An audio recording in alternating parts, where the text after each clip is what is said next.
सिन्नर ते लासलगाव आज सकाळी जात असताना नागूर मधमेश्वर येथे जमलेल्या शेतकऱ्यांनी गाडी थांबवली, चहा घेण्याची विनंती केली.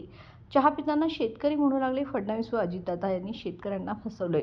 राज्यकर्त्यांनो एक लक्षात घ्या, ज्या चाय पे चर्चा करून तुम्ही सत्तेत आलात ते शेतकरी आज चाय पे चर्चा करत कर्जमाफीमध्ये तुम्ही कसे फसवलात हे बोलू लागलेत.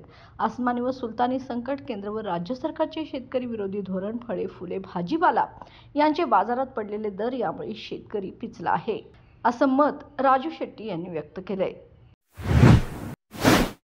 बाळ, फ्रीजमधून श्रीखंड काढ ना. आम्ही पूर्वी घरीच बनवायचो श्रीखंड, त्याची चवच वेगळी होती. आता काय सगळं रेडीमेड. आजी, हे श्रीखंड खाऊन बघ. आज तुझ्या आईनं घरीच बनवलं की काय? हे आहे गोकुळचं श्रीखंड. अगदी जिभेवर रेंगाळणार. जिभेवरच नाही तर मनावरही रेंगाळणार. गोकुळ श्रीखंड, मनावर रेंगाळणार.